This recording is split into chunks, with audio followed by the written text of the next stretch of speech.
Hello guys, welcome to my new video. आं मोनसे गोदान भिडिअ नोंथांमोनखौ गोदानै बरायनानै लाग्रोलायबाय आरोना लोगोफोर।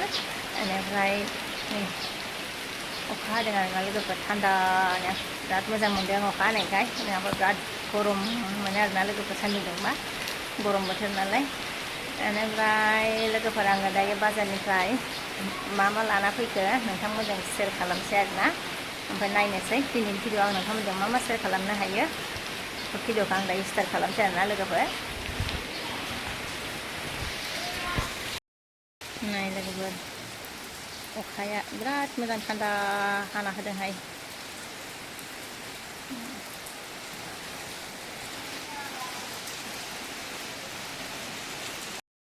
नै लोगोफोर लाबोनानै सियारावनो दोनफैथ'बाय आरोना। ओमफ्राय नैबेयो मैथा बांगाल आरोना लोगोफोरनि।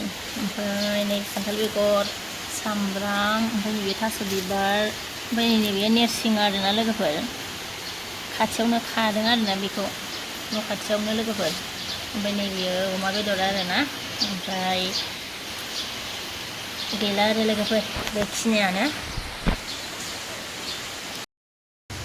थास' बिबारखौ सायनोसै आरोना नै लोगोफोर।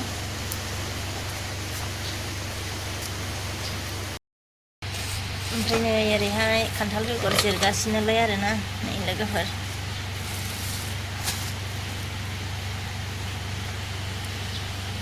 जिरै दैयाव दोनबाय नै लोगोफोर। ओंख्रिखौ संबाय नै लोगोफोर खान्थाल बेगरखौ संग्रोबाय आरोना लोगोफोर। ओमफ्राय नै साहा फुदुंदों लोगोफोर लोंनो। खनसे लोंबावनोसै लोगोफोर।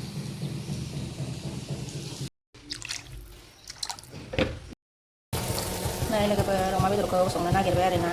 ओमफ्राय नै सामब्राम हरबाय नै।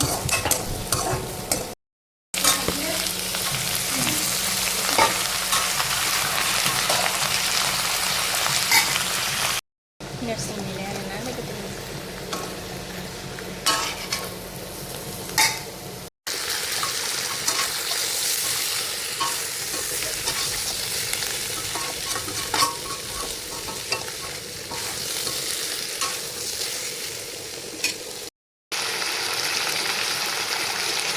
बेगर ओंख्रि संनाया मोनबाय आरोना नै लोगोफोर।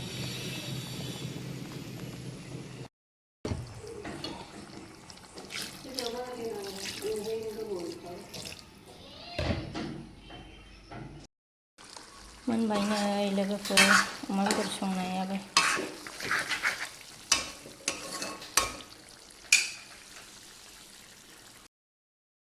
लोगोफोर फिसालाया स्कुल मोनफैबाय आरोना नै।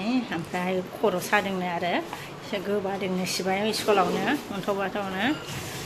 मानोथो फन हरि नोंलाय स्कुलनिफ्रायलाय? फन हरबा आं लायगौमोन। कल खालामनांगौमोन ना नोङो मास्टारफोरनो खिन्थानानै सारफोरनो खोन्थानानै।